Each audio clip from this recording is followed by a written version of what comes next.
नमस्कार श्रोतागण, उपासना पॉडकास्ट के सभी दर्शकों का स्वागत है। आप श्रवण कर रहे हैं शिव महापुराण की कथा। श्री शिव महापुराण में अब तक आपने सुना रुद्र संहिता के तृतीय खंड के अध्याय 21 से लेकर अध्याय 31 तक की कथा। इस एपिसोड में आप सुनेंगे रुद्र संहिता के तृतीय खंड के अध्याय 32 से अध्याय 43 तक की कथा। तो अपनी उपस्थिति के लिए कमेंट बॉक्स में लिखिए हर हर महादेव।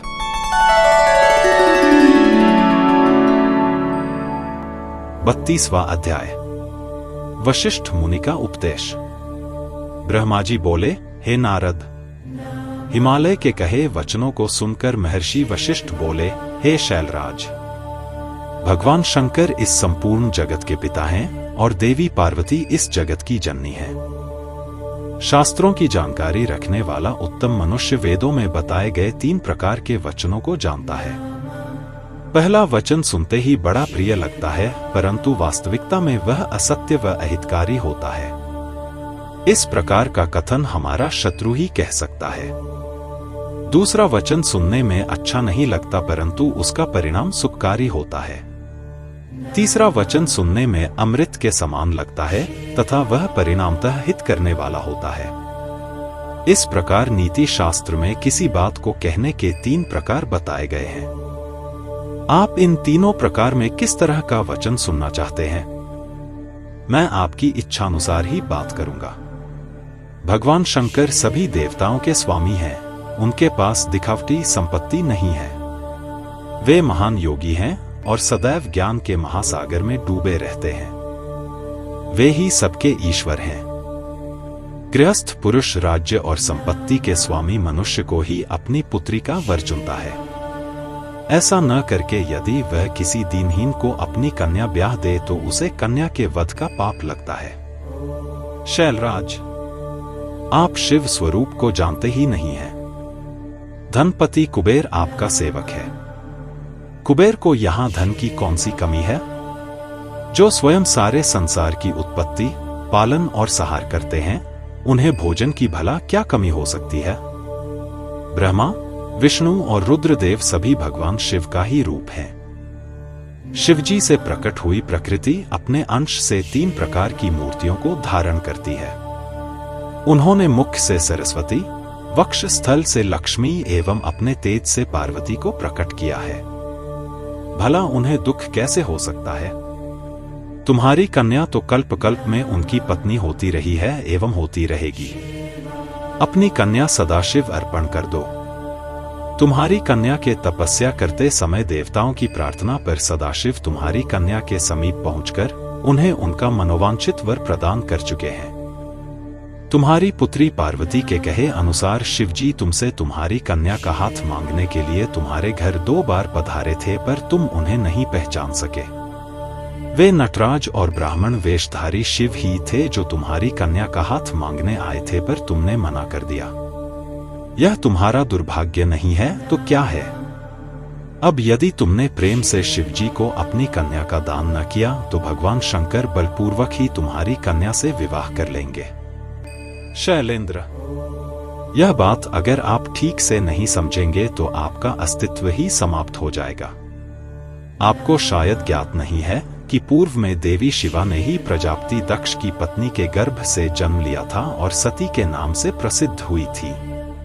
उन्होंने कठोर तपस्या करके भक्तवत्सल भगवान शिव को वरदान स्वरूप पति के रूप में प्राप्त किया था, परंतु अपने पिता दक्ष द्वारा आयोजित महान यज्ञ में अपने पति त्रिलोकीनाथ भगवान शिव की अवहेलना एवं निंदा होते देखकर उन्होंने स्वेच्छा से अपने शरीर को त्याग दिया था। वही साक्षात जगदम्बा इस समय आपकी पत्नी मैना के गर्भ से प्रकट हुई हैं और कल्याणमयी भगवान शिव को जन्म जन्मांतर की भांति पति रूप में पाना चाहती हैं। अतः गिरिराज हिमालय, आप स्वयं अपनी इच्छा से अपनी पुत्री का हाथ महादेव जी के हाथों में सौंप दीजिए। इन दोनों का साथ इस जगत के लिए मंगलकारी है। शैलराज, यदि आप स्वेच्छा से शिवजी व देवी पार्वती का विवाह नहीं करेंगे तो पार्वती स्वयं अपने आराध्य भगवान शिव के धाम कैलाश पर्वत चली जाएंगी। आपकी प्रिय पुत्री पार्वती की इच्छा का सम्मान करते हुए ही भगवान शिव स्वयं आपसे पार्वती का हाथ मांगने के लिए वेश बदलकर आपके घर आए थे, परंतु आपने उनको नहीं पहचाना और अपनी कन्या देने से इनकार कर दिया। आपके शिखर पर तपस्या के लिए पधारे भगवान शिव की देवी पार्वती ने जब सेवा की थी तो आप भी उनके इस निर्णय में उनके साथ थे। आपकी आज्ञा प्राप्त करके ही देवी पार्वती भगवान शिव को पति रूप में पाने की इच्छा लेकर तपस्या करने हेतु वन में गई थी। उनके इस प्रण और कार्य को आपने सराहा था। फिर आज ऐसा क्या हो गया कि आप अपने ही वचनों से पीछे हट रहे हैं? भगवान शिव ने देवताओं की प्रार्थना स्वीकार करके हम सप्तऋषियों को और देवी अरुंधति को आपके पास भेजा है। इसलिए हम आपको यह समझाने आए हैं कि आप पार्वती जी का हाथ भगवान शिव के हाथों में दे दें। ऐसा करके आपको बहुत आनंद मिलेगा। भगवान शिव ने तपस्या के पश्चात प्रसन्न होकर देवी पार्वती को यह वरदान दिया है कि वे उनकी पत्नी हों। भगवान शिव परमेश्वर हैं। उनकी वाणी कदापि असत्य नहीं हो सकती। उनका वरदान अवश्य सत्य सिद्ध होगा। इसलिए हम सप्तऋषि आपसे यह अनुरोध कर रहे हैं कि आप इस विवाह हेतु प्रसन्नता पूर्वक अपनी स्वीकृति प्रदान करें। ऐसा करके आप अपने परिवार का ही नहीं समस्त मानवों और देवताओं का कल्याण करेंगे। रुद्र संहिता के तृतीय खंड का 32वां अध्याय समाप्त हुआ।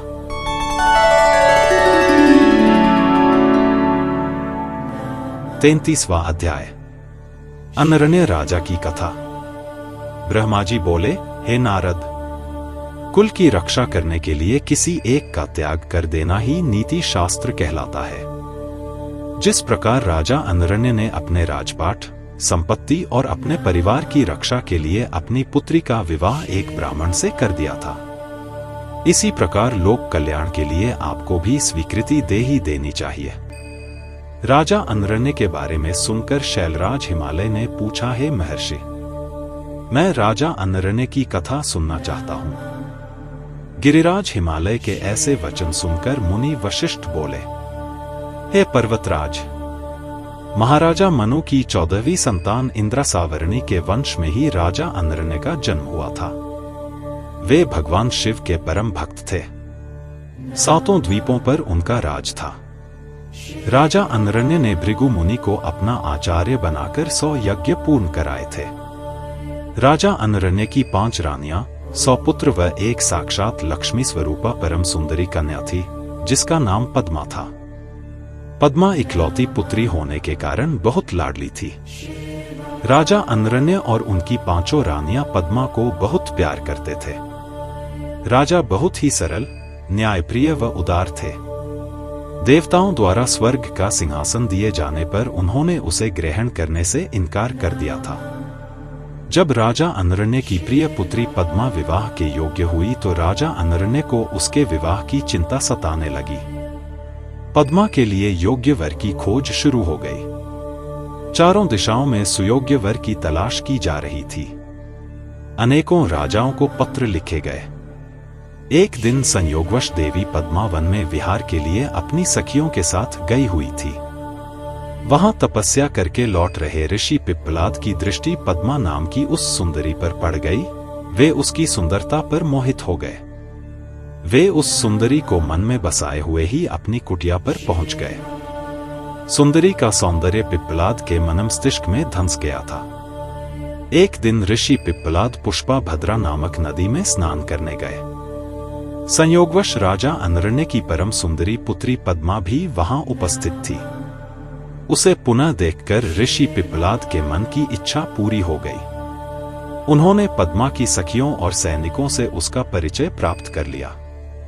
वहीं कुछ मनुष्यों ने ऋषि की हंसी उड़ाते हुए कहा कि ऋषि जी, आपका मन देवी पद्मा पर मुग्ध हो गया है, तो आप महाराज से उन्हें मांग क्यों नहीं लेते?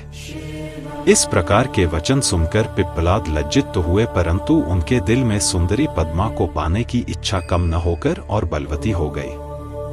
स्नान, नित्य कर्म और शिव पूजन आदि से निवृत्त होकर मुनि पिप्पलाद राजा अनरण्य की सभा में चले गए। अपने दरबार में मुनि को पधारा देखकर राजा अनरण्य ने चरण छूकर उनका अभिवादन किया तथा विधिवत पूजन करने के पश्चात उन्हें आसन पर बैठाया तथा पूछा कि मैं आपकी क्या सेवा कर सकता हूँ। इस पर ऋषि पिप्पलाद बोले, राजा आप अपनी कन्या पद्मा को मुझे सौंप दीजिए। यह सुनकर राजा चुप हो गए। इस पर पिप्पलाद मुनि कहने लगे कि राजा यदि शीघ्र ही तुमने अपनी कन्या मुझे नहीं दी तो मैं क्षण भर में ही तुम्हें और तुम्हारे कुल को भस्म कर दूंगा। यह बात सुनकर राजा, उनकी रानियां, नौकर चाकर, दासियां सभी रोने लगे। राजा अनरण्य यह सोच अत्यंत व्याकुल हो उठे कि कैसे वे अपनी फूलों से भी कोमल पुत्री का हाथ एक बूढ़े ऋषि को दें। राजा इसी चिंता में डूबे हुए थे कि वे क्या करें कि तभी वहां उनके पुरोहित और राजगुरु आ पहुंचे। राजा ने सारा वृत्तांत उन्हें सुनाया। इस पर राजगुरु बोले कि राजन, आपको अपनी कन्या का विवाह किसी से तो करना ही है, तो क्यों न उसका विवाह ऋषि पिप्पलाद से ही कर दिया जाए। इससे आपके कुल की भी रक्षा हो जाएगी। यह ब्राह्मण इस कुल का विनाश कर दे, इससे तो अच्छा है कि पद्मा का विवाह इन्हीं से हो जाए। इस प्रकार अपने राजपुरोहित और राजगुरु के वचन सुनकर राजा अनरण्य ने अपने कुल की रक्षा करने के लिए अपनी कन्या को वस्त्र आभूषणों से अलंकृत करा उसे ऋषि पिप्पलाद को अर्पित कर दिया।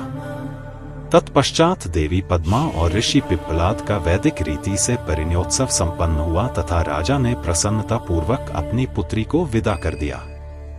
राजा अनरण्य से विदा लेकर ऋषि पिप्पलाद अपनी पत्नी पद्मा को साथ लेकर अपने आश्रम पर पहुंचे। इस शोक में कि हमने अपनी पुत्री को एक वनवासी बूढ़े को सौंप दिया है, राजा अनरण्य राजपाट छोड़कर वन में चले गए। अपने पति और पुत्री की याद में रो रोकर रानी ने अपने प्राण त्याग दिए। उनके घर परिवार में चारों ओर दुख ही दुख था। राजा अनरण्य ने शिव कृपा से शिवलोक को प्राप्त किया। तत्पश्चात उनके पुत्र कीर्तिमान ने राज्य किया और उनके कुल का नाम चारों ओर फैला। इसलिए हे हिमालय राज, आप अपनी पुत्री को भगवान शिव को अर्पण करके अपने राज्य, कुल और धन की रक्षा करके सभी देवताओं को अपने अधीन कर लीजिए। रुद्र संहिता के तृतीय खंड का 33वां अध्याय समाप्त हुआ। 34वां अध्याय। पद्मा पिप्पलाद की कथा। ब्रह्मा जी बोले, नारद जी, शैलराज हिमालय राजा अनरण्य की कथा सुनकर बोले कि हे मुनि वशिष्ठ, आपने मुझे बहुत ही उत्तम कथा सुनाई है। अब मुझ पर कृपा करके मुझे ऋषि पिप्पलाद और देवी पद्मा के विवाह से आगे की भी कथा सुनाइए। पद्मा को पत्नी बनाकर ऋषि कहाँ गए और उन्होंने क्या किया? शैलराज हिमालय के इस प्रकार कहे प्रश्नों को सुनकर मुनि वशिष्ठ बोले, पर्वतराज, ऋषि पिप्पलाद अत्यंत वृद्ध थे, उनकी कमर झुकी हुई थी तथा वे कांप कर आगे चल पाते थे। इस प्रकार बूढ़े ऋषि की पत्नी बनकर देवी पद्मा उनके साथ उनकी कुटिया में आ गई। पद्मा रूपवती होने के साथ साथ गुणवती भी थी। वह साक्षात लक्ष्मी का रूप थी। अपने पति को वह साक्षात विष्णु समझकर उनकी सेवा करती थी। एक दिन की बात है, देवी पद्मा स्वर्णदा नामक नदी में स्नान करने गई। तभी धर्मराज वहां आ पहुंचे और उनके मन में पद्मा की परीक्षा लेने की बात आई। धर्मराज ने राजसी वस्त्रों एवं आभूषणों को धारण किया और रथ में बैठ गए। रथ में बैठे वे साक्षात कामदेव प्रतीत हो रहे थे। देवी पद्मा को मार्ग में ही रोककर उन्होंने कहा, देवी, आप तो परम सुंदरी हैं। आपकी सुंदरता को देखकर तो चांद भी शर्मा जाए। आप तो राजरानी बनने योग्य हैं। आप इस भयानक जंगल में उस बूढ़े पिप्पलाद के साथ क्या कर रही हैं? वह बूढ़ा तो मृत्यु के बहुत पास है। देवी, आप उसको त्याग कर मेरे साथ चले। मैं आपको अपने हृदय में स्थान दूंगा। आप मेरी रानी बनकर राज करेंगी। आपकी सेवा करने के लिए हजारों दासियां होंगी जो आपकी हर आज्ञा को शिरोधार्य करेंगी। मैं स्वयं आपका दास बनकर रहूंगा। यह कहकर धर्मराज रथ से नीचे उतरकर देवी पद्मा का हाथ पकड़ने हेतु आगे बढ़े। यह देखकर पद्मा क्रोधित हो गई और पीछे हटकर जोर से बोली, अरे मूर्ख, अज्ञानी, अधर्मी, पापी, दूर हट जा। यदि तूने मुझे स्पर्श भी किया तो तू नष्ट हो जाएगा। तू काम में अंधा होकर मेरे पतिव्रत धर्म को भ्रष्ट करना चाहता है। तू क्या सोचता है कि तेरा यह राजसी रूप और धन देखकर मैं अपने परम पूज्य महातेजस्वी ऋषि पिप्पलाद को त्याग दूंगी? नहीं, कदापि नहीं। याद रख, यदि तू मुझे बुरी नजर से देखेगा भस्म हो जाएगा। देवी पद्मा के शाप को सुनकर धर्मराज भयभीत हो गए। उन्होंने तुरंत राजा का वेश त्याग दिया और अपने असली रूप में आकर बोले, माता, मैं धर्म हूं, मैं ज्ञानियों का गुरु हूं और हर स्त्री को सदैव अपनी माता मानता हूं। मैंने यह सब आपकी परीक्षा लेने के लिए ही की है। मेरा जन्म ही इसलिए हुआ है कि मैं धर्मात्मा मनुष्यों की धर्म संबंधी परीक्षा लेकर उन्हें धर्म में दृढ़ करूं, परंतु देवी आपने मुझे शाप दे दिया है, अब मेरा क्या होगा? यह कहकर धर्मराज चुपचाप खड़े हो गए। तब देवी पद्मा ने कहा, हे धर्मराज, आप तो इस संसार के सभी जीवों के कर्मों के साक्षी हैं। फिर मेरी परीक्षा लेने के लिए आपको यह सब ढोंग करने की क्या आवश्यकता थी? अब तो शब्द मेरे मुंह से निकल चुके हैं। जिस प्रकार कमान से निकला तीर कमान में वापस नहीं जा सकता, उसी प्रकार मेरा शाप मिथ्या नहीं हो सकता। धर्म आपके 4 पाद हैं। सतयुग में तुम्हारे 4 पाद होंगे, त्रेता युग में 3 पाद होंगे और द्वापर युग में 2 पाद होंगे। कलयुग में 1 भी पाद नहीं होगा, परंतु जब पुनः सतयुग शुरू होगा तो तुम्हारे 4 पाद पूर्व की भांति वापस आ जाएंगे। पद्मा के वचनों को सुनकर धर्मराज प्रसन्न हो गए और कहने लगे, देवी, आप धन्य हैं। आप अति पतिव्रता हैं। आपका अपने पति से अटूट प्रेम है। आप सदा ही उनके चरणों से प्रेम करोगी। मैं आपके पतिव्रत धर्म से प्रसन्न होकर आपको वरदान देता हूं कि आपके पति जवान हो जाएं तथा उनकी जवानी स्थिर रहे। वे मार्कंडेय के समान दीर्घायु हों, कुबेर के समान धनवान तथा इंद्र के समान सुंदर एवं वैभव संपन्न हो। देवी, आपको शीघ्र ही 10 पुत्रों की प्राप्ति होगी, जो कि गुणवान व दीर्घायु होंगे। यह कहकर धर्म अंतर्धान हो गए और देवी पद्मा अपने घर वापस आ गई। उसने घर पहुंचकर देखा तो उसके पति धर्म के वरदान के अनुसार जवान हो गए थे। उनके घर में सुख विलास की सभी वस्तुएं मौजूद थीं। इस प्रकार पिप्पलाद और पद्मा सुखपूर्वक जीवन व्यतीत करने लगे। कुछ समय पश्चात देवी पद्मा को 10 पुत्रों की प्राप्ति हुई, जिन्हें पाकर दंपति का जीवन खुशियों से भर गया। रुद्र संहिता के 3 खंड का 34वां अध्याय समाप्त हुआ।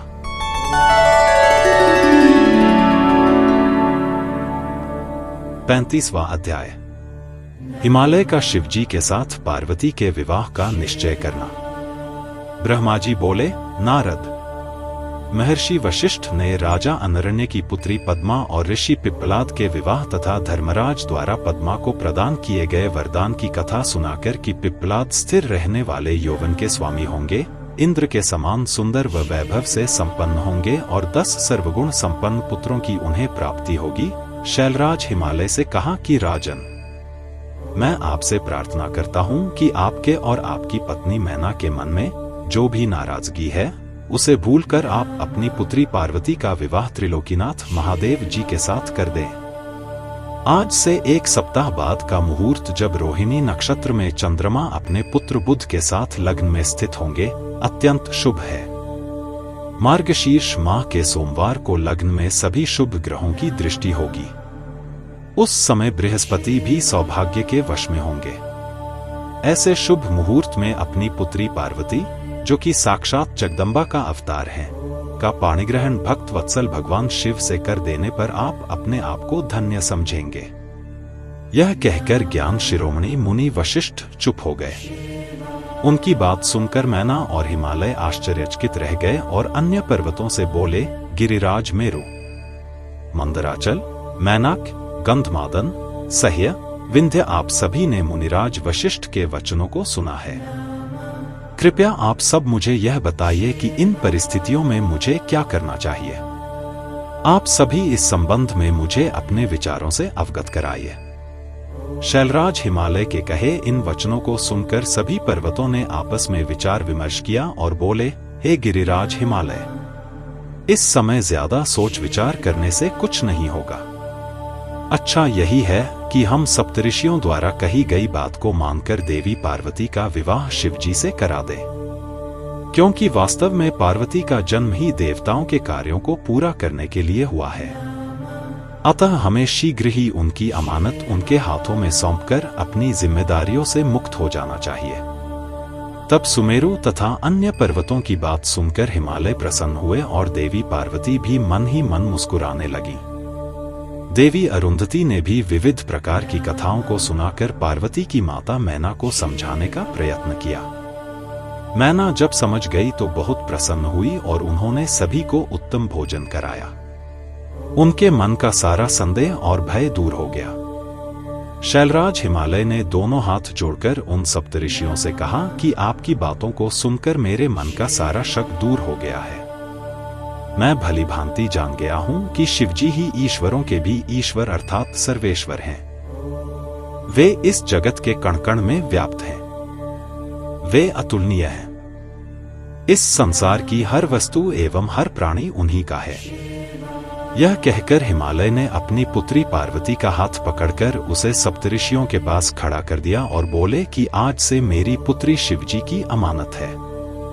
वे जब चाहें इसे यहां से ले जा सकते हैं। ऋषिगण शैलराज की बातें सुनकर प्रसन्न हुए और बोले, भगवान शिवजी आपकी पुत्री को स्वयं मांगकर आपको सौभाग्य प्रदान कर रहे हैं। यह कहकर वे ऋषिगण पार्वती को आशीर्वाद देने लगे और बोले, देवी आपका कल्याण हो तथा आपके गुणों में निरंतर वृद्धि हो। आप शिवजी की अर्धांगिनी बनकर उनका जीवन खुशियों से भर दें। सप्तऋषियों ने सुविचार करके 4 दिनों के बाद का शुभ मुहूर्त विवाह के लिए निकाला। तब शैलराज हिमालय और देवी मैना से आज्ञा लेकर वे सप्तऋषि देवी अरुंधति सहित वहां से भगवान शिव के पास चले गए। रुद्र संहिता के 3 खंड का 35वां अध्याय समाप्त हुआ।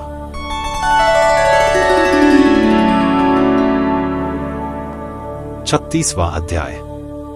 सप्तऋषियों का शिव के पास आगमन।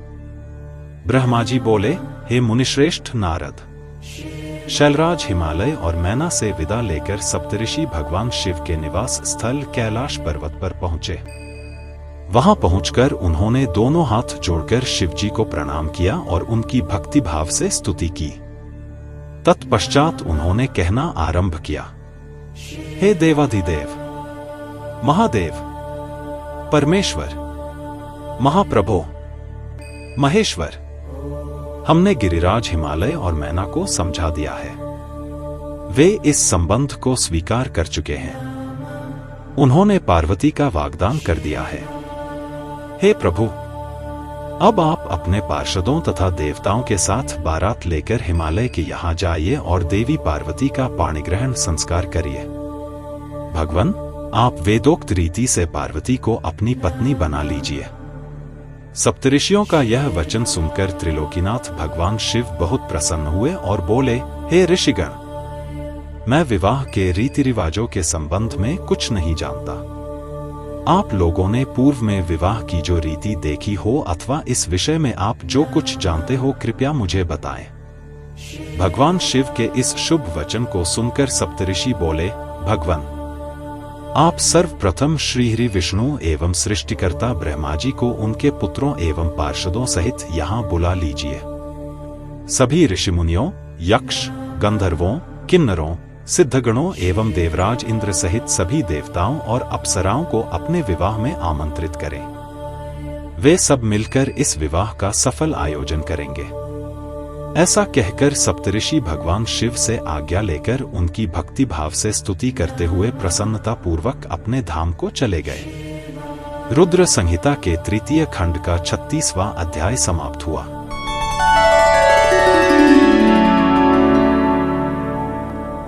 37वां अध्याय। हिमालय का लग्न पत्रिका भेजना। नारद जी ने पूछा, हे तात, महाप्राज्ञ, कृपा कर अब आप मुझे यह बताइए कि सप्तऋषियों के वहां से चले जाने पर हिमालय ने क्या किया। ब्रह्मा जी बोले, नारद, जब वे सप्तऋषि हिमालय से विदा लेकर कैलाश पर्वत पर चले गए तो हिमालय ने अपने सगे संबंधियों एवं भाई बंधुओं को आमंत्रित किया। जब सभी वहां एकत्रित हो गए तब ऋषियों की आज्ञा के अनुसार हिमालय ने अपने राजपुरोहित श्री गज से लग्न पत्रिका लिखवाई। उसका पूजन अनेकों सामग्रियों से करने के पश्चात उन्होंने लग्न पत्रिका भगवान शंकर के पास भिजवा दी। गिरिराज हिमालय के बहुत से नाते रिश्तेदार लग्न पत्रिका को लेकर कैलाश पर्वत पर गए। वहां पहुंचकर उन्होंने त्रिलोकीनाथ भगवान शिव के मस्तक पर तिलक लगाया और उन्हें लग्न पत्रिका दे दी। शिवजी ने उनका खूब आदर सत्कार किया। तत्पश्चात वे सभी वापस लौट आए।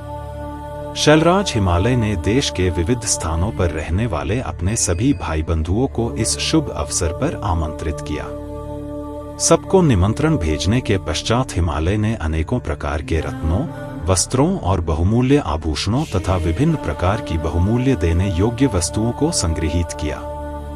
तत्पश्चात उन्होंने विभिन्न प्रकार की खाद्य सामग्री चावल, आटा, गुड़, शक्कर, दूध, दही, घी, मक्खन, मिठाइयां तथा पकवान आदि एकत्र किए ताकि बारात का उत्तम रीति से आदर सत्कार किया जा सके।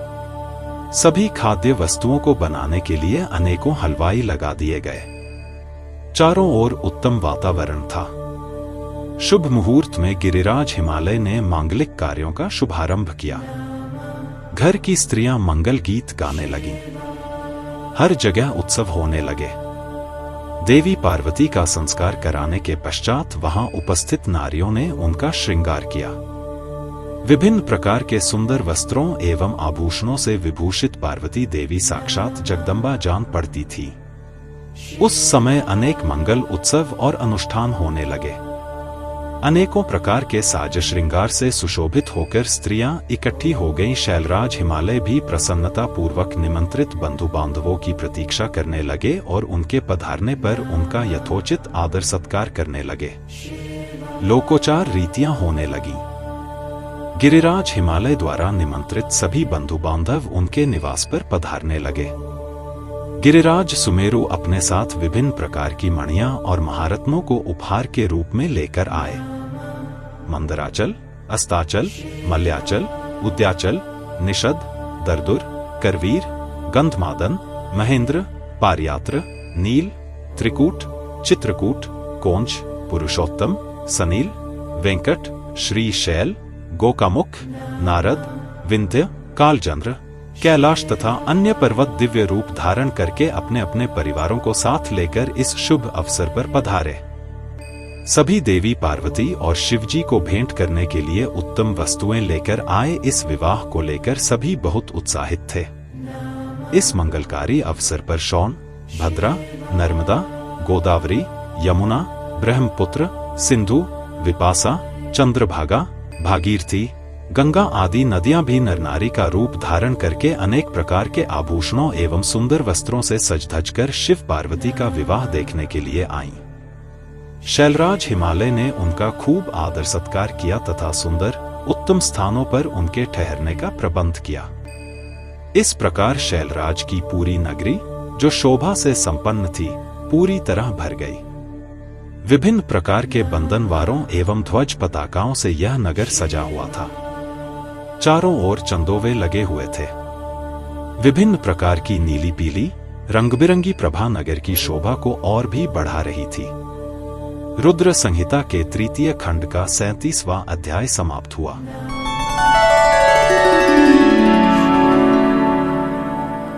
अड़तीसवां अध्याय, विश्वकर्मा द्वारा दिव्य मंडप की रचना।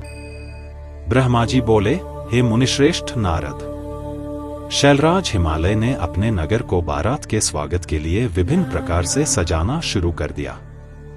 हर जगह की सफाई का विशेष ध्यान रखा गया। सड़कों को साफ कराया गया और उन पर छिड़काव कराया गया। तत्पश्चात उन्हें बहुमूल्य साधनों से सुसज्जित एवं शोभित किया गया। प्रत्येक घर के दरवाजे पर केले का मांगलिक पेड़ लगाया गया। आम के पत्तों को रेशम के धागे से बांधकर सुंदर बंधनवारें बनाई गईं। विभिन्न प्रकार के सुगंधित फूलों से हर स्थान को सजाया गया। सुंदर तोरणों से घर को के शोभायमान किया गया। चारों ओर का वातावरण अत्यंत सुगंधित था। वहां का दृश्य दिव्य और अलौकिक था। विश्वकर्मा को गिरिराज हिमालय ने आदरपूर्वक बुलवाया और उन्हें एक दिव्य मंडप की रचना करने को कहा। वह मंडप 10,000 योजन लंबा और चौड़ा था। वह दिव्य मंडप 40,000 कोस के विस्तृत क्षेत्र में फैला हुआ था। विश्वकर्मा, जो कि देवताओं के शिल्पी कहे जाते हैं, ने इस उत्तम मंडप की रचना करके अपनी कुशलता एवं निपुणता का परिचय दिया। यह मंडप अद्भुत जान पड़ता था। उस मंडप में अनेकों प्रकार के स्थावर, जंगम पुष्प तथा स्त्री पुरुषों की मूर्तियां बनाई गई थीं, जो कि इतनी सुंदर थीं कि यह निश्चय कर पाना कठिन था कि कौन ज्यादा सुंदर एवं मनोरम है। वहां जल में थल तथा थल में जल दिखाई रहा था। कोई भी मनुष्य इस कलाकृति को देखकर यह नहीं जान पा रहा था कि यहाँ जल है या थल। विभिन्न प्रकार के जानवरों की कलाकृतियां जीवंत बनाई गई थी। अपनी सुंदरता से जड़ हृदयों को मोहित करते सारस कहीं सरोवर में पानी पीते दिखाई देते थे, तो कहीं जंगलों में सिंह ऐसे लग रहे थे मानो अभी दहाड़ना शुरू कर देंगे। नृत्य करने की मुद्रा में बनाई गई स्त्री पुरुषों की मूर्तियों को देखकर ऐसा लगता था मानो वाकई नर नारी नृत्य कर रहे हों। द्वार पर खड़े द्वारपाल हाथों में धनुष बाण लेकर ऐसे खड़े थे जैसे सचमुच अभी बाणों की वर्षा शुरू कर देंगे। इस प्रकार सभी कृत्रिम वस्तुएं बहुत ही सुंदर एवं मनोहर थीं, जो कि बिल्कुल जीवंत लगती थीं। द्वार के मध्य में देवी महालक्ष्मी की सुंदर मूर्ति की स्थापना की थी, जिन्हें देखकर ऐसा प्रतीत होता था मानो क्षीर सागर से निकलकर साक्षात लक्ष्मी देवी वहां आ गई हों। वे सभी शुभ लक्षणों से युक्त दिखाई दे रही थीं।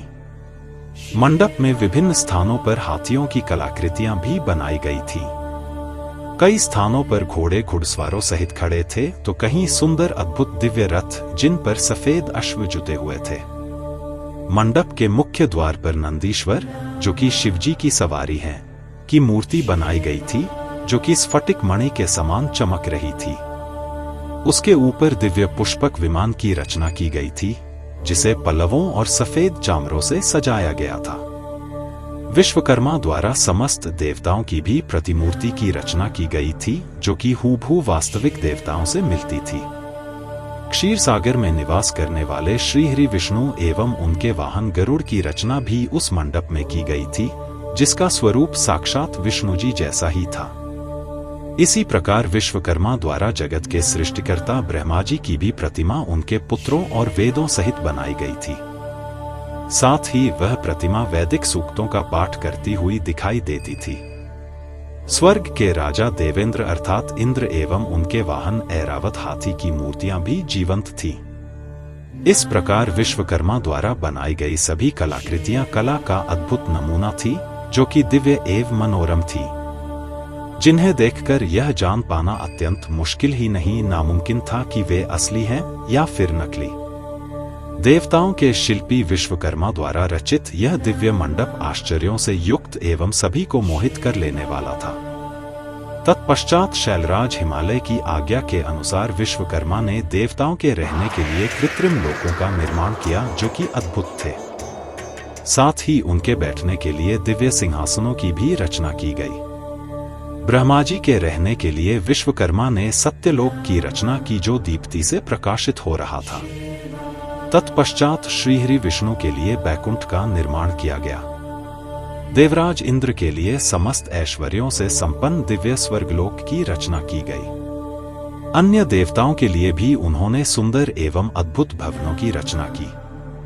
देवताओं के शिल्पी विश्वकर्मा ने पलक झपकते ही इस अद्भुत कार्य को मूर्त रूप दे दिया।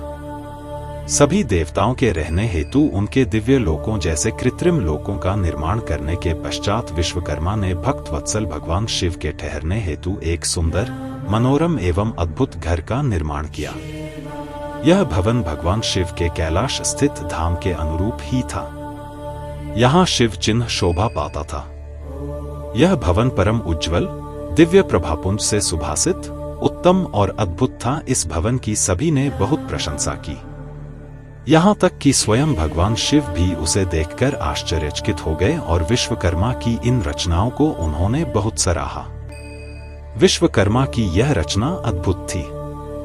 इस प्रकार जब सुंदर एवं दिव्य मनोरम मंडप की रचना हो गई और सभी देवताओं के ठहरने के लिए यथायोग्य लोकों का भी निर्माण कर दिया गया, तो शैलराज हिमालय ने विश्वकर्मा को बहुत बहुत धन्यवाद दिया। तत्पश्चात हिमालय प्रसन्नता पूर्वक भगवान शिव के शुभागमन की प्रतीक्षा करने लगे। हे नारद, इस प्रकार मैंने वहां का सारा वृत्तांत तुम्हें सुना दिया है। अब आप और क्या सुनना चाहते हैं? रुद्र संहिता के 3 खंड का 38वां अध्याय समाप्त हुआ।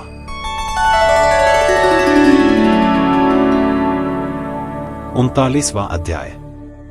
शिवजी का देवताओं को निमंत्रण। नारद जी बोले, हे महाप्रज्ञ, हे विधाता, आपको नमस्कार है। आपने अपने श्रीमुख से मुझे अमृत के समान दिव्य और अलौकिक कथा को सुनाया है। अब मैं भगवान चंद्रमौली के मंगलमय वैवाहिक जीवन का सार सुनना चाहता हूं, जो कि समस्त पापों का नाश करने वाला है। भगवान कृपा कर मुझे यह बताइए कि जब शैलराज हिमालय द्वारा भेजी गई लग्न पत्रिका महादेव जी को प्राप्त हो गई तो महादेव जी ने क्या किया? प्रभो, इस अमृत कथा को सुनाने की कृपा कीजिए। ब्रह्मा जी बोले, हे मुनिश्रेष्ठ नारद, लग्न पत्रिका को पाकर भगवान शिव ने मन में बहुत हर्ष का अनुभव किया। लग्न पत्रिका लेकर आए शैलराज के बंधु बांधवों का उन्होंने यथायोग्य आदर सत्कार किया। तत्पश्चात उन्होंने उस लग्न पत्रिका को पढ़कर स्वीकार किया तथा पत्रिका लेकर आए हुए लोगों को आदर सम्मान से विदा किया। तब शिवजी प्रसन्नता पूर्वक सप्तऋषियों से बोले कि हे मुनियों, आपने मेरे लिए इस शुभ कार्य का संपादन किया है और मैंने इस विवाह हेतु अपनी स्वीकृति प्रदान कर दी है। अतः आप सभी मेरे विवाह में सादर आमंत्रित हैं। भगवान शिव के शुभ वचन सुनकर ऋषिगण बहुत प्रसन्न हुए और उनको आदर पूर्वक प्रणाम करके अपने धाम को चले गए। जब ऋषिगण कैलाश पर्वत से चले गए तब भक्तवत्सल भगवान शिव ने तुम्हारा स्मरण किया। तुम अपने सौभाग्य की प्रशंसा करते हुए तुरंत उनसे मिलने उनके धाम पहुंच गए। शिवजी के श्री चरणों में तुमने मस्तक झुकाकर प्रणाम किया और वहां हाथ जोड़कर खड़े हो गए। भगवान शिव बोले, हे नारद, तुम्हारे दिए गए उपदेश से प्रभावित होकर ही देवी पार्वती ने घोर तपस्या की और उससे प्रसन्न होकर मैंने उन्हें अपनी पत्नी बनाने का वरदान दे दिया है। पार्वती की भक्ति ने मुझे वश में कर लिया है। अब मैं उनके साथ विवाह करूंगा। सप्तऋषियों ने शैलराज हिमालय को संतुष्ट कर इस विवाह की स्वीकृति प्राप्त कर ली है और हिमालय की ओर से लग्न पत्रिका भी आ चुकी है। आज से 7वें दिन मेरे विवाह का दिन सुनिश्चित हुआ है। इस अवसर पर महान उत्सव होगा। अतः तुम श्रीहरि, ब्रह्मा, सब देवताओं, मुनियों और सिद्धों को मेरी ओर से निमंत्रण भेजो और उनसे कहो कि वे लोग उत्साह और प्रसन्नता पूर्वक सज धज कर अपने अपने परिवार के साथ सादर मेरे विवाह में पधारें। नारद, भगवान शिव की आज्ञा पाकर आपने हर जगह जाकर आदर पूर्वक सबको इस विवाह में पधारने का निमंत्रण दे दिया। तत्पश्चात भगवान शिव के पास आकर उन्हें सारी जानकारी दे दी। तब भगवान शिव भी आदर पूर्वक सब देवताओं के पधारने की प्रतीक्षा करने लगे। भगवान शिव के सभी गण संपूर्ण दिशाओं में नाचने गाने लगे। सभी ओर उत्सव होने लगा। निमंत्रण पाकर अति प्रसन्नता से सज धज कर भगवान श्रीहरि विष्णु भी श्री लक्ष्मी और अपने दलबल को साथ लेकर कैलाश पर्वत पर जा पहुंचे। वहां पधारकर उन्होंने भक्ति भाव से भगवान शिव को प्रणाम किया और प्रभु की आज्ञा लेकर अपना स्थान ग्रहण किया। तत्पश्चात मैं भी सपत्नीक अपने पुत्रों सहित भगवान शिव के विवाह में सम्मिलित होने के लिए पहुंचा। भगवान शिव को प्रणाम करके मैंने भी वहां आसन ग्रहण कर लिया। इसी प्रकार सब देवता, देवराज इंद्र आदि भी अपने अपने गणों एवं परिवारों के साथ सुंदर वस्त्रों और बहुमूल्य आभूषणों से शोभायमान होकर वहां पहुंच गए। सिद्ध, चारण, गंधर्व, ऋषि, मुनि सब सहर्ष विवाह में सम्मिलित होने के लिए कैलाश पर पहुंच गए। अप्सराएं नृत्य करने लगीं और देव नारियां गीत गाने लगीं। त्रिलोकीनाथ भगवान शिव ने स्वयं आगे बढ़कर सभी अतिथियों का सहर्ष आदर सत्कार किया। उस समय कैलाश पर्वत पर बहुत अनोखा और महान उत्सव होने लगा। सभी देवगण हर कार्य को कुशलता के साथ संपन्न कर रहे थे, मानो उनका अपना ही कार्य हो।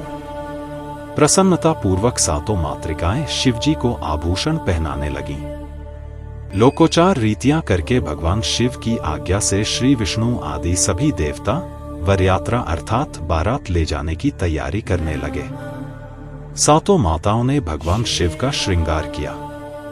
उनके मस्तक पर तीसरा नेत्र मुकुट बन गया।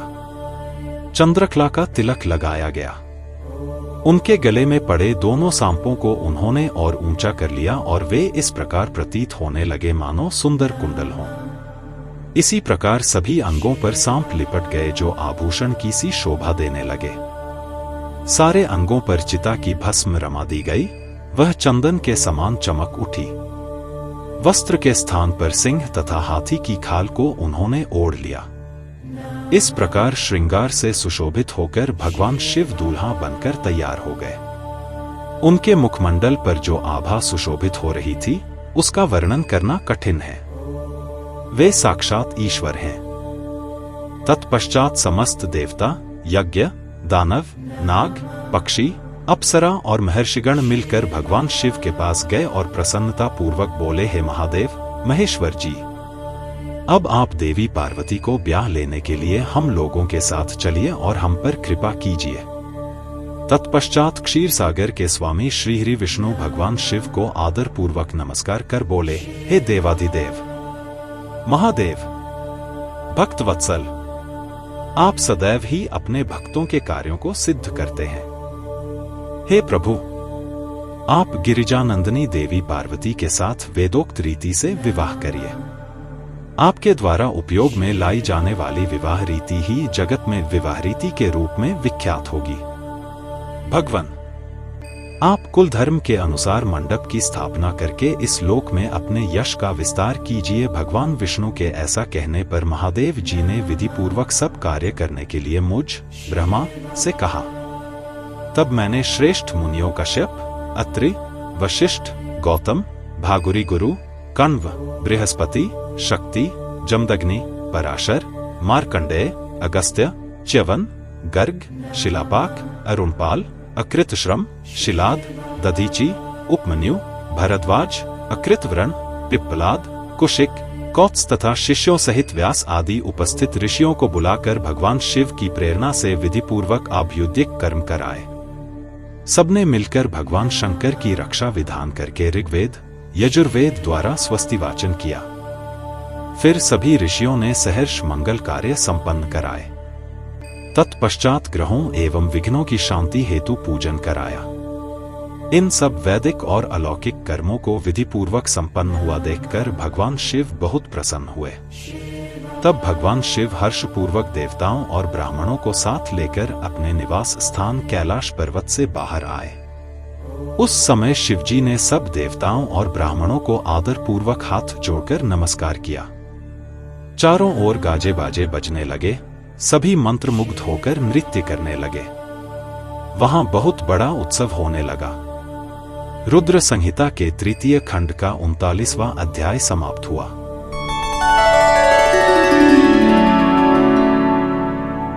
40वां अध्याय। भगवान शिव की बारात का हिमालयपुरी की ओर प्रस्थान। ब्रह्मा जी बोले, हे मुनिश्रेष्ठ नारद, भगवान शिव ने कुछ गणों को वहीं रुकने का आदेश देते हुए नंदीश्वर सहित सभी गणों को हिमालयपुरी चलने की आज्ञा दी। उसी समय गणों के स्वामी शंखकरण करोड़ों गण साथ लेकर चल दिए। फिर भगवान शिव की आज्ञा पाकर गणेश्वर, शंखकरण, केकराक्ष, विकृत, विशाख, पारिजात, विकृतानन, दुंदुभ, कपाल, संदारक, कंदुक, कुंडक, विष्टंभ, पिप्पल, सनादक, आवेशन, कुंड, पर्वतक, चंद्रतापन, काल, कालक, महाकाल, अग्निक, अग्निमुख, आदित्य मूर्धा, घनावह, सन्नाह, कुमुद, अमोघ, कोकिल, सुमंत्र, काकपादोदर, संतानक, मधुपिंग, कोकिल, पूर्णभद्र, नील, चतुर्वक्त्र, करण, अहिरोमक, यज्वाक्ष, शतमन्यु, मेघमन्यु, काष्ठागूर, विरूपाक्ष, सुकेश, वृषभ, सनातन, तालकेतु, षणमुख, चैत्र, स्वयं प्रभु, लकुलिश लोकांतक, दीप्तात्मा, दैन, यांतक, भृंगिरिटी, देवदेव प्रिय, अश्नि, भानुक, प्रमथ तथा वीरभद्र अपने असंख्य गणों को साथ लेकर चल पड़े। नंदीश्वर एवं गणराज भी अपने अपने गणों को ले क्षेत्रपाल और भैरव के साथ उत्साहपूर्वक चल दिए। उन सभी गणों के सिर पर जटा, मस्तक पर चंद्रमा और गले में नील चिन्ह था। शिवजी ने रुद्राक्ष के आभूषण धारण किए हुए थे। शरीर पर भस्म शोभायमान थी। सभी गणों ने हार, कुंडल, कियूर तथा मुकुट पहने हुए थे। इस प्रकार त्रिलोकीनाथ महादेव अपने लाखों करोड़ों शिवगणों तथा मुझे, श्रीहरि और अन्य सभी देवताओं को साथ लेकर धूमधाम से हिमालय नगरी की ओर चल दिए। शिवजी के आभूषणों के रूप में अनेक सर्प उनकी शोभा बढ़ा रहे थे और वे अपने नंदी बैल पर सवार होकर पार्वती जी को ब्याहने के लिए चल दिए। इस समय चंडी देवी महादेव जी की बहन बनकर खूब नृत्य करती हुई उस बारात के साथ हो चली। चंडी देवी ने सांपों को आभूषणों की तरह पहना हुआ था और वे प्रेत पर बैठी हुई थी तथा उनके मस्तक पर सोने से भरा कलश था जो कि दिव्य प्रभापुंज सा प्रकाशित हो रहा था। उनकी यह मुद्रा देखकर शत्रु डर के मारे कांप रहे थे। करोड़ों भूत प्रेत उस बारात की शोभा बढ़ा रहे थे। चारों दिशाओं में डमरुओं, भेरियों और शंखों के स्वर गूंज रहे थे। उनकी ध्वनि मंगलकारी थी जो विघ्नों को दूर करने वाली थी। श्रीहरि विष्णु सभी देवताओं और शिवगणों के बीच में अपने वाहन गरुड़ पर बैठकर चल रहे थे। उनके सिर के ऊपर सोने का छत्र था। चमर ढुलाए जा रहे थे। मैं भी वेदों, शास्त्रों, पुराणों, आगमों, सनकादि महासिद्धों, प्रजापतियों, पुत्रों तथा अन्यान्य परिजनों के साथ शोभायमान होकर चल रहा था। स्वर्ग के राजा इंद्र भी ऐरावत हाथी पर आभूषणों से सज धजकर बारात की शोभा में चार चांद लगा रहे थे। भक्त वत्सल भगवान शिव की बारात में अनेक ऋषिमुनि और साधु संत भी अपने दिव्य तेज से प्रकाशित होकर चल रहे थे। देवाधिदेव महादेव जी का शुभ विवाह देखने के लिए शाकिनी, यातुधान, बैताल, ब्रह्मराक्षस, भूत, प्रेत, पिशाच, प्रमथ आदि गण, तुम्बुरु, नारद, हा और हु आदि श्रेष्ठ गंधर्व तथा किन्नर भी प्रसन्न मन से नाचते गाते उनके साथ हो लिए। इस विवाह में शामिल होने में स्त्रियां भी पीछे न थीं। सभी जगत माताएं, देवकन्याएं, गायत्री, सावित्री, लक्ष्मी और सभी देवांगनाएं और देव पत्नियां तथा देव माताएं भी खुशी खुशी शंकर जी के विवाह में सम्मिलित होने के लिए बारात के साथ ही ली। वेद, शास्त्र, सिद्ध और महर्षि जिसे धर्म का स्वरूप मानते हैं, जो स्फटिक के समान श्वेत व उज्ज्वल है, वह सुंदर बैल नंदी भगवान शिव का वाहन है। शिवजी नंदी पर आरूढ़ होकर उसकी शोभा बढ़ाते हैं। भगवान शिव की यह छवि बड़ी मनोहारी थी। वे सज धजकर समस्त देवताओं, ऋषिमुनियों, शिवगणों, भूत प्रेतों, माताओं के सानिध्य में अपनी विशाल बारात के साथ अपनी प्राणवल्लभा देवी पार्वती का पाणिग्रहण करने के लिए सानंद होकर अपने ससुर गिरिराज हिमालय की नगरी की ओर पग बढ़ा रहे थे। वे सब मदमस्त होकर नाचते गाते हुए हिमालय के भवन की तरफ बढ़े जा रहे थे। हिमालय की तरफ बढ़ते समय उनके ऊपर आकाश से पुष्पों की वर्षा हो रही थी। बारात का वह दृश्य बहुत ही मनोहारी लग रहा था। चारों दिशाओं में शहनाइयां बज रही थीं और मंगल गान गूंज रहे थे। उस बारात का अनुपम दृश्य सभी पापों का नाश करने वाला तथा सच्ची आत्मिक शांति प्रदान करने वाला था। रुद्र संहिता के तृतीय खंड का 40वां अध्याय समाप्त हुआ।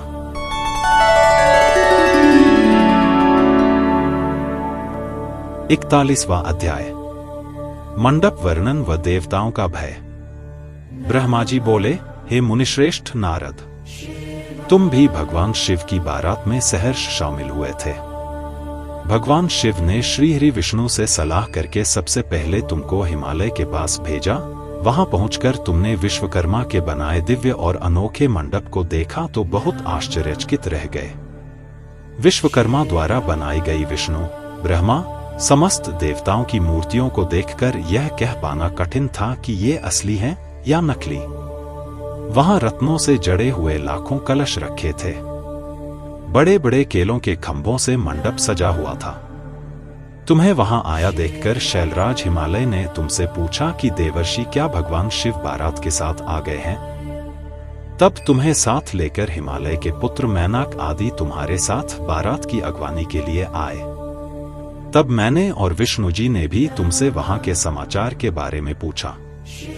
हमने तुमसे यह भी पूछा कि शैलराज हिमालय अपनी पुत्री पार्वती का विवाह भगवान शिव से करने के इच्छुक हैं या नहीं। कहीं उन्होंने अपना इरादा बदल तो नहीं दिया है। यह प्रश्न सुनकर आप मुझे विष्णु जी और देवराज इंद्र को एकांत स्थान पर ले गए और वहां जाकर तुमने वहां के बारे में बताना शुरू किया। तुमने कहा कि हे देवताओं, शैलराज हिमालय ने शिल्पी विश्वकर्मा से एक ऐसे मंडप की रचना करवाई है जिसमें आप सब देवताओं के जीते जागते चित्र लगे हुए हैं। उन्हें देखकर मैं तो अपनी सुधबुद्धि खो बैठा था। इसे देखकर मुझे यह लगता है कि गिरिराज आप सब लोगों को मोहित करना चाहते हैं। यह सुनकर देवराज इंद्र भय के मारे कांपने लगे और बोले, हे लक्ष्मीपति विष्णु जी, मैंने त्वष्टा के पुत्र को मार दिया था। कहीं उसी का बदला लेने के लिए मुझ पर विपत्ति न आ जाए। मुझे संदेह हो रहा है कि कहीं मैं वहां जाकर मारा न जाऊं। तब इंद्र के वचन सुनकर श्रीहरि विष्णु बोले कि इंद्र, मुझे भी यही लगता है कि वह मूर्ख हिमालय हमसे बदला लेना चाहता है, क्योंकि मेरी आज्ञा से ही तुमने पर्वतों के पंखों को काट दिया था। शायद यह बात आज तक उन्हें याद है और वे हम सब पर विजय पाना चाहते हैं, परंतु हमें डरना नहीं चाहिए। हमारे साथ तो स्वयं महादेव जी हैं, भला फिर हमें कैसा भय। हमें इस प्रकार गुपचुप बातें करते देखकर भगवान शिव ने लौकिक गति से हमसे बात की और पूछा, हे देवताओं, क्या बात है? मुझे स्पष्ट बता दो। शैलराज हिमालय मुझसे अपनी पुत्री पार्वती का विवाह करना चाहते हैं या नहीं? इस प्रकार यहां व्यर्थ बातें करते रहने से भला क्या लाभ? भगवान शिव के इन वचनों को सुनकर नारद तुम बोले, हे देवाधिदेव शिव जी, गिरिजानंदिनी पार्वती से आपका विवाह तो निश्चित है, उसमें भला कोई विघ्न बाधा कैसे आ सकती है? तभी तो शैलराज हिमालय ने अपने पुत्रों मैनाक आदि को मेरे साथ बारात की अगवानी के लिए यहां भेजा है। मेरी चिंता का कारण दूसरा है। प्रभु, आपने मुझे हिमालय के यहां बारात के आगमन की सूचना देने के लिए भेजा था। जब मैं वहां पहुंचा तो मैंने विश्वकर्मा द्वारा बनाए गए मंडप को देखा। शैलराज हिमालय ने देवताओं को मोहित करने के लिए एक अद्भुत और दिव्य मंडप की रचना कराई है। आपको यह जानकर आश्चर्य होगा कि वे सब इतने जीवंत हैं कि कोई भी उन्हें देखकर मोहित हुए बगैर नहीं रह सकता। उन चित्रों को देखकर ऐसा महसूस होता है कि वे अभी बोल पड़ेंगे। प्रभु, उस मंडप में श्रीहरि, ब्रह्मा जी, देवराज इंद्र सहित सभी देवताओं, ऋषि मुनियों सहित अनेक जानवरों और पशु पक्षियों के सुंदर व लुभावने चित्र बनाए गए हैं। यही नहीं, मंडप में आपकी और मेरी भी प्रतिमूर्ति बनी है, जिन्हें देखकर मुझे यह लगा कि आप सब लोग यहाँ न होकर वहीं हिमालय नगरी में पहुंच गए हैं। नारद, तुम्हारी बातें सुनकर भगवान शिव मुस्कुराए और देवताओं से बोले, आप सभी को भय की कोई आवश्यकता नहीं है। शैलराज हिमालय अपनी प्रिय पुत्री पार्वती हमें समर्पित कर रहे हैं, इसलिए उनकी माया हमारा क्या बिगाड़ सकती है। आप अपने भय को त्याग कर हिमालय नगरी की ओर प्रस्थान कीजिए। भगवान शिव की आज्ञा पाकर सभी बाराती भयमुक्त होकर उत्साह और प्रसन्नता के साथ पुनः नाचते गाते शिव बारात में चल दिए। शैलराज हिमालय के पुत्र मैनाक आगे आगे चल रहे थे और बाकी सभी उनका अनुसरण कर उनके पीछे पीछे चल रहे थे। इस प्रकार बारात हिमालयपुरी जा पहुंची। रुद्र संहिता के तृतीय खंड का 41वां अध्याय समाप्त हुआ।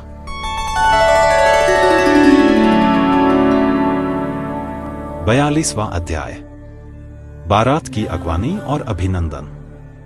ब्रह्मा जी बोले, भगवान शिव अपनी विशाल बारात के साथ हिमालय पुत्रों के पीछे चलकर हिमालय नगरी पहुंच गए। जब गिरिराज हिमालय ने उनके आगमन का समाचार सुना तो वे प्रसन्नतापूर्वक भक्ति से ओतप्रोत होकर भगवान शिव के दर्शनों के लिए स्वयं आए। हिमालय का हृदय प्रेम की अधिकता के कारण द्रवित हो उठा था और वे अपने भाग्य को सराह रहे थे। हिमालय अपने साथी पर्वतों को साथ लेकर बारात की अगवानी के लिए पहुंचे। भगवान शंकर की बारात देखकर शैलराज हिमालय आश्चर्यचकित रह गए। तत्पश्चात देवता और पर्वत प्रसन्नतापूर्वक इस प्रकार एक दूसरे के गले लगे मानो पूर्व और पश्चिम के समुद्रों का मिलन हो रहा हो। सभी अपने को धन्य मान रहे थे। इसके बाद शैलराज महादेव जी के पास पहुंचे और दोनों हाथ जोड़कर उनको प्रणाम करके स्तुति करने लगे। सभी पर्वतों और ब्राह्मणों ने भी शिवजी की वंदना की। शिवजी अपने वाहन बैल पर बैठे थे। भगवान शिव आभूषणों से विभूषित थे तथा दिव्य प्रकाश से आलोकित थे। उनके लावण्य से सारी दिशाएं प्रकाशित हो रही थी। भगवान शिव के मस्तक पर रत्नों से जड़ा हुआ मुकुट शोभा पा रहा था। उनके गले और अन्य अंगों पर लिपटे सर्प उनके स्वरूप को अद्भुत और शोभनीय बना रहे थे। उनकी अंगकांति दिव्य और अलौकिक थी। अनेक शिवगण हाथ में चंबर लेकर उनकी सेवा कर रहे थे। उनके बाएं भाग में भगवान श्रीहरि विष्णु और दाएं भाग में स्वयं था। समस्त देवता भगवान शिव की स्तुति कर रहे थे। नारद, जैसा तुम जानते ही हो, भगवान शिव परमब्रह्म परमात्मा हैं। वे ही सबके ईश्वर हैं। वे इस जगत का कल्याण करते हैं और अपने भक्तों की सभी इच्छाओं को पूरा कर उन्हें मनवांछित फल प्रदान करते हैं। वे सदा ही अपने भक्तों के अधीन रहते हैं। वे सच्चिदानंद स्वरूप हैं और सर्वेश्वर हैं। उनके बाएं भाग में श्रीहरि विष्णु गरुड़ पर बैठे थे तो दाएं भाग में मैं ब्रह्मा स्थित था। हम तीनों के स्वरूप का एक साथ दर्शन कर गिरिराज आनंदमग्न हो गए। तत्पश्चात शैलराज ने शिवजी के पीछे तथा उनके आसपास खड़े सभी देवताओं के सामने अपना मस्तक झुकाया और सभी को बारंबार प्रणाम किया। फिर भगवान शिव की आज्ञा लेकर शैलराज हिमालय अपने निवास की ओर चल दिए और वहां जाकर उन्होंने सभी देवताओं, ऋषि मुनियों एवं अन्य बारातियों के ठहरने की उत्तम व्यवस्था की। हिमालय ने प्रसन्नतापूर्वक अपने पुत्रों को बुलाकर कहा कि तुम सभी भगवान शिव के पास जाकर उनसे प्रार्थना करो कि वे स्वयं अतिशीघ्र यहाँ पधारें। मैं उन्हें अपने भाई बंधुओं से मिलवाना चाहता हूँ। तुम वहां जाकर कहो कि मैं उनकी यहाँ प्रतीक्षा कर रहा हूँ। अपने पिता गिरिराज हिमालय की आज्ञा पाकर उनके पुत्र उस ओर चल दिए जहां बारात के ठहरने की व्यवस्था की गई थी। वहां वे भगवान शिव के पास पहुंचे। प्रणाम करके उन्होंने अपने पिता द्वारा कही हुई सभी बातों से शिवजी को अवगत करा दिया। तब भगवान शंकर ने कहा कि तुम जाकर अपने पिता से कहो कि हम शीघ्र ही वहां पहुंच रहे हैं। शिवजी से आज्ञा लेकर हिमालय के पुत्र वापस चले गए। तत्पश्चात देवताओं ने तैयार होकर गिरिराज हिमालय के घर की ओर प्रस्थान किया। महादेव जी के साथ भगवान विष्णु और मैं ब्रह्मा शीघ्रता पूर्वक चलने लगे। तभी देवी पार्वती की माता देवी मैना के मन में त्रिलोकीनाथ भगवान शिव को देखने की इच्छा हुई। इसलिए देवी मैना ने तुमको संदेशा भेजकर अपने पास बुलवा लिया। भगवान शिव से प्रेरित होकर देवी मैना की हार्दिक इच्छा को पूरा करने के लिए आप वहां गए। रुद्र संहिता के तृतीय खंड का 42वां अध्याय समाप्त हुआ।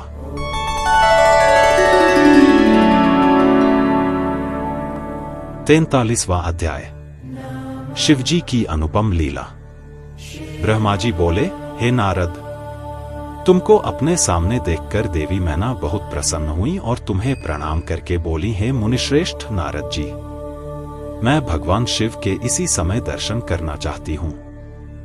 मैं देखना चाहती हूँ जिन शिवजी को पाने के लिए मेरी बेटी पार्वती ने घोर तपस्या की तथा अनेक कष्टों को भोगा, उन शिवजी का रूप कैसा है, वे कैसे दिखते हैं। यह कहकर तुमको साथ लेकर देवी मैना चंद्रशाला की ओर चल पड़ी। इधर भगवान शिव भी मैना के इस अभिमान को समझ गए और मुझसे व विष्णु जी से बोले कि तुम सब देवताओं को अपने साथ लेकर गिरिराज हिमालय के घर पहुंचो। मैं भी अपने गणों के साथ पीछे पीछे आ रहा हूं। भगवान विष्णु ने इसे भगवान शिव की आज्ञा माना और सब देवताओं को बुलाकर उनकी आज्ञा का पालन करते हुए शैलराज के घर की ओर प्रस्थान किया। देवी मैना तुम्हारे साथ अपने भवन के सबसे ऊंचे स्थान पर जाकर खड़ी हो गई। तब देवताओं की सजी सजाई सेना को देखकर मैना बहुत प्रसन्न हुई। बारात में सबसे आगे सुंदर वस्त्रों एवं आभूषणों से सजे हुए गंधर्व गण अपने वाहनों पर सवार होकर बाजे बजाते और नृत्य करते हुए आ रहे थे। इनके गण अपने हाथों में ध्वज की पताका लेकर उसे फहरा रहे थे। साथ में स्वर्ग की सुंदर अप्सराएं मुग्ध होकर नृत्य कर रही थी। उनके पीछे वसु आ रहे थे। फिर मणिग्रीवादी यक्ष, यमराज, निरृति, वरुण, वायु, कुबेर, ईशान, देवराज इंद्र, चंद्रमा, सूर्य, भृगु आदि देव व मुनीश्वर एक से एक सुंदर और मनोहारी रूप के स्वामी थे और सर्वगुण संपन्न जान पड़ते थे। उन्हें देखकर नारद वह तुमसे यही प्रश्न करती कि क्या ये ही शिव, तब तुम मुस्कुराकर यह उत्तर देते कि नहीं, ये भगवान शिव के सेवक हैं। देवी मैना यह सुनकर हर्ष से विभोर हो जात कि जब उनके सेवक इतने सुंदर और वैभवशाली हैं तो वे स्वयं कितने रूपवान और ऐश्वर्य संपन्न होंगे। उधर दूसरी ओर भगवान शिव, जो कि सर्वेश्वर हैं, उनसे भला जगत की कोई बात कैसे छिप सकती है। वे देवी मैना के हृदय की बात तुरंत जान गए और मन ही मन उन्होंने उनके मन में उत्पन्न अहंकार का नाश करने का निश्चय कर लिया। तभी वहां से, जहां मैना और नारद तुम खड़े हुए थे, श्रीहरि विष्णु पधारे। उनकी कांति के सामने चंद्रमा की कांति भी फीकी पड़ जाती है। वे जलंधर के समान श्याम तथा चार भुजाधारी थे और उन्होंने पीले वस्त्र पहन रखे थे। उनके नेत्र कमल दल के समान सुंदर व प्रकाशित हो रहे थे। वे गरुड़ पर विराजमान थे। शंख, चक्र आदि उनकी शोभा में वृद्धि कर रहे थे। उनके सिर पर मुकुट जगमगा रहा था और वक्ष स्थल में श्रीवत्स का चिन्ह था। उनका सौंदर्य अप्रतिम तथा देखने वाले को मंत्रमुग्ध करने वाला था। उन्हें देखकर देवी मैना के हर्ष की कोई सीमा न रही और वे तुमसे बोली कि जरूर ये ही मेरी पार्वती के पति भगवान शिव होंगे। नारद जी, देवी मैना के वचनों को सुनकर आप मुस्कुराए और उनसे बोले कि देवी, ये आपकी पुत्री पार्वती के होने वाले पति भगवान शिव नहीं, बल्कि क्षीर सागर के स्वामी और जगत के पालक श्रीहरि विष्णु हैं। ये भगवान शिव के प्रिय हैं और उनके कार्यों के अधिकारी भी हैं। हे देवी, गिरिजा के पति भगवान शिव तो संपूर्ण ब्रह्मांड के अधिकारी हैं। वे सर्वेश्वर हैं और वही परम ब्रह्मा परमात्मा हैं। वे विष्णु जी से भी बढ़कर हैं। तुम्हारी ये बातें सुनकर मैना शिव जी के बारे में बहुत कुछ सोचने लगी कि मेरी पुत्री बहुत भाग्यशाली और सौभाग्यवती है, जिसे धन, वैभव और सर्वशक्ति संपन्न वर मिला है। यह सोचकर उनका हृदय हर्ष से प्रफुल्लित हो रहा था। वे शिवजी को दामाद के रूप में पाकर अपने कुल का भाग्योदय मान रही थी। वे कह रही थी कि पार्वती को जन्म देकर मैं धन्य हो गई। मेरे पति गिरिराज हिमालय भी धन्य हो गए। मैंने अनेक तेजस्वी देवताओं के दर्शन किए, इन सभी के द्वारा पूज्य और इन सबके अधिपति मेरी पुत्री पार्वती के पति हैं। फिर तो मेरा भाग्य सर्वथा सराहने योग्य है। इस प्रकार मैना अभिमान में आकर जब यह सब कह रही थी, उसी समय उसका अभिमान दूर करने के लिए अपने अद्भुत रूप वाले गणों को आगे करके शिवजी भी आगे बढ़ने लगे। भगवान शिव के सभी गण मैना के अहंकार और अभिमान का नाश करने वाले थे। भूत, प्रेत, पिशाच आदि अत्यंत कुरूप गणों की सेना सामने से आ रही थी। उनमें से कई बवंडर का रूप धारण किए थे। किसी की टेढ़ी सूंड थी, किसी के होंठ लंबे थे, किसी के चेहरे पर सिर्फ दाढ़ी मूंछें ही दिखाई देती थीं, किसी के सिर पर बाल नहीं थे तो किसी के सिर पर बालों का घना जंगल था। किसी की आंखें नहीं थीं, कोई अंधा था तो कोई काना, किसी की तो नाक ही नहीं थी। कोई हाथों में बड़े भारी भारी मुदगर लिए था तो कोई औंधा होकर चल रहा था। कोई वाहन पर उल्टा होकर बैठा हुआ था। उनमें कितने ही लंगड़े थे। किसी ने दंड और पाश ले रखे थे। सभी शिवगण अत्यंत कुरूप और विकराल दिखाई देते थे। कोई सींग बजा रहा था, कोई डमरू तो कोई गोमुख को बजाता हुआ आगे बढ़ रहा था। उनमें किसी का सिर नहीं था तो किसी के धड़ का पता नहीं चल रहा था, तो किसी के अनेकों मुख थे। किसी के चेहरे पर अनगिनत आंखें लगी थीं तो किसी के अनेकों पैर थे। किसी के हाथ नहीं थे तो किसी के अनेकों कान थे, तो किसी के अनेकों सिर थे। सभी शिवगणों ने अचंभित करने वाली वेशभूषा धारण की हुई थी। कोई आकार में बहुत बड़ा था तो कोई बहुत छोटा था। वे देखने में बहुत ही भयंकर लग रहे थे। उनकी लंबी चौड़ी विशाल सेना मदमस्त होकर नाचते गाते हुए आगे बढ़ रही थी। तभी तुमने अंगुली के इशारे से शिवगणों को दिखाते हुए देवी मैना से कहा कि दर्शन करना। देवी, पहले आप भगवान शिव के गणों को देख लें। तत्पश्चात महादेव जी भूत प्रेतों की इतनी बड़ी सेना को देखकर देवी मैना भय से कांपने लगी। इसी सेना के बीच में 5 मुख वाले, 3 नेत्रों, 10 भुजाओं वाले, शरीर पर भस्म लगाए, गले में मुंडों की माला पहने, गले में सर्पों को डाले, बाघ की खाल को ओढ़े, पिनाक धनुष हाथ में उठाए, त्रिशूल कंधे पर रखकर बड़े कुरूप और बूढ़े बैल पर चढ़े हुए भगवान शंकर देवी मैना को दिखाई दिए। उनके सिर पर जटाजूट थी और आंखें भयंकर लाल थी। नारद, तभी तुमने मैना को बताया कि वे ही भगवान शिव हैं। तुम्हारी यह बात सुनकर देवी मैना अत्यंत व्याकुल होकर तेज वायु के झकोरे लगने से टूटी लता के समान धरती पर धड़ाम से गिरकर मूर्छित हो गई। उनके मुख से सिर्फ यही शब्द निकले कि सबने मिलकर मुझे छलकपट से राजी किया है। मैं सबके आग्रह को मानकर बर्बाद हो गई। मैना के इस प्रकार बेहोश हो जाने पर उनकी अनेकों दासियां वहां भागती हुई आ गईं। अनेकों प्रकार के उपाय करने के पश्चात धीरे धीरे मैना होश में आईं। रुद्र संहिता के 3य खंड का 43वां अध्याय समाप्त हुआ।